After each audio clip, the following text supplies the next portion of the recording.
Welcome to the Queer God Squad. It's Friday, April 17th, 2026. I am Bishop Darrell Watkins, the senior minister of the Sunshine Cathedral. With me today are Bishop Robert Griffin, my husband, Reverend Dr. Ann Atwell, and the Reverend Kevin Tisdall. We are the Queer God Squad. Visit sunshinecathedral.org to learn more about us. Queer God Squad was created by Hotspots Happening Out to support our mission to explore the value of faith in the LGBTQ community. There is no streaming TV show like this in the entire world.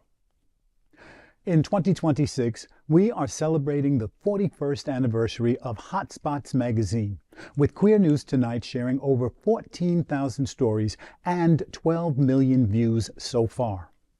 We are the largest nonprofit LGBTQ media organization in America, and we encourage you to support our mission to inform, entertain, and educate our community and allies. This is the Sunshine Cathedral Perspective. Study finds financial abuse impacts half of transgender community. Financial abuse is a pervasive form of domestic violence where an individual exerts power by controlling a partner's access to economic resources. Them.us reports that this tactic is often used to create dependency, making it difficult for survivors to leave unsafe situations. Key warning signs include a partner withholding money, monitoring all spending, stealing identity or funds, and sabotaging employment or education. In LGBTQ+ relationships, financial abuse may also involve identity-based tactics, such as threatening to out someone to their employer. To regain autonomy, experts recommend discreetly gathering vital documents, establishing an independent bank account, and seeking support from organizations like the National Domestic Violence Hotline. Understanding these red flags is a critical step towards safety and financial independence. So when I saw this story and I was doing a bit of research this morning, I saw that over 50% of people in the trans and non-binary community are victims of domestic violence. Wow. Over 50%. More than half. Yeah. And financial abuse is a significant part of that, I'm sure. You know, this is a very vulnerable community that is being targeted by their spouse, partner, significant other. So it's not just physical abuse. It's manipulating to control. There's high rates of unemployment in the trans community, about 18%. They said it's about double what it is for the general population.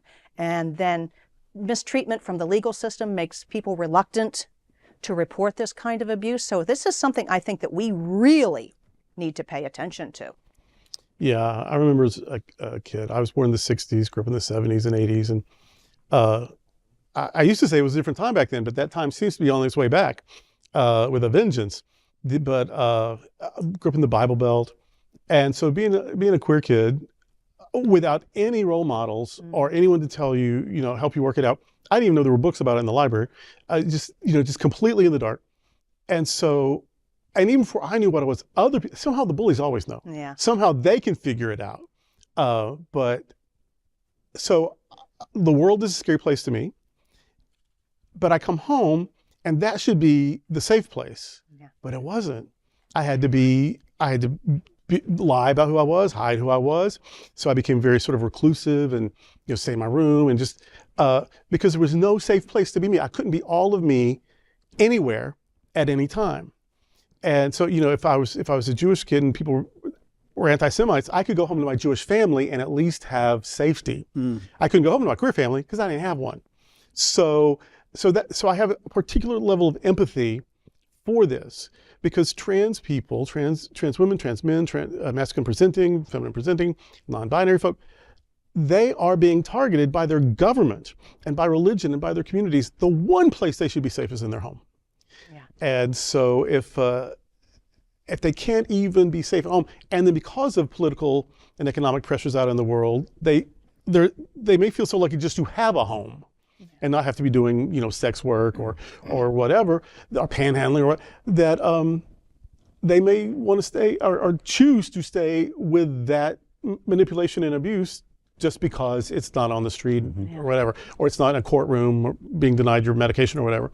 So it's something to pay attention to because domestic violence is a problem across genders and sexual orientations.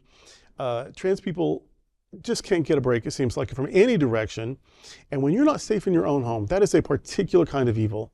And so if it's over half that are having this experience, and if almost a fifth of can't even find gainful employment, their life is already hard. Yeah. We got to do something to make sure they feel safe at home. And so I'm glad there were some concrete things that the article advises about: the hotline, about taking care of yourself, about squirreling away some money, discreetly, of course, because you don't want to, get in trouble for whatever. But yeah, you have to. But that's more onus on the victim. Yeah. But it's the way. It's maybe a possible way to get out of the victimhood. The 1950s is calling very loudly. The stories that we're hearing are something that women went through in the 1950s, 1960s, and until the 1970s, women could not even get a mortgage. They couldn't get a charge card. And the stories about squirreling money away, that's what they were doing. Women did. Yep. That's exactly what they were doing. So now we have a new second-class citizen who is afraid to speak up because they don't have any protections. As far as they can see from the government, they don't have any protections when they go home. Their spouse is beating the living crap out of them. And there's very little that they can do other than to call the hotline, squirrel away money as quietly as possible, and pray that the SOB that's abusing them doesn't find out about it. So I think that we have to continue to shed light on stuff like this because it's not going away. And if it's at 50% plus, it's not getting better. And it's not going to get better until we shed the light and provide the kind of support that everyone needs in order to feel like they're human. Some well-meaning but ill-informed person may be saying right now, well, why don't they just fight back? Oh, gosh. Why don't they just get some pepper spray or a fork or and just fight back? When I was living in Dallas one night, and I lived in an apartment complex, there were, I don't know, townhouses, and there were, I don't know, maybe 50 units, 40 units, whatever. And it was gated. So I don't know how this woman got to us, but she knocked on the door and we opened it. She's a mess, a bloody mess. Well, it's a trans woman who has been attacked. Yeah. And so we called the police. Well, we offered to call the police. She wouldn't let us. And so we just took her home. So she wouldn't have to walk in that condition all the way home. But so fight back when you don't even know where it's coming from. And so now you've got someone who loves you and you're going to be safe at home, and turns out that that's not even completely safe. Right. There was an episode on Pose, and all this stuff on Pose was based in reality, what really happened in New York City in the 70s and 80s. The character played by Peppermint, who's a trans woman, was a sex worker, got into a car with somebody who got too rough. She fought back. He, of course, brutalized her. Here comes the police. She calls out to the police for help. Well, the guy in the car was a police officer also. And so the buddy, so anyway, P.S., she goes to jail. And because it's the 80s, she goes to boy jail. And it was just one hellish experience. So even fighting back might get you completely eviscerated. Yeah.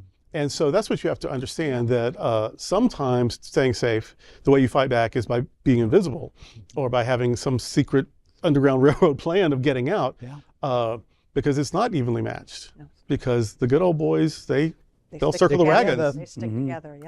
Yep. I just add, I think that's why it's important for people in our profession or the helping profession or the caring profession to listen to what people say sometimes. Yeah. This is that opportunity where we have to remind ourselves that sometimes people come to us crying out for help, and we're so busy that we overlook the cry.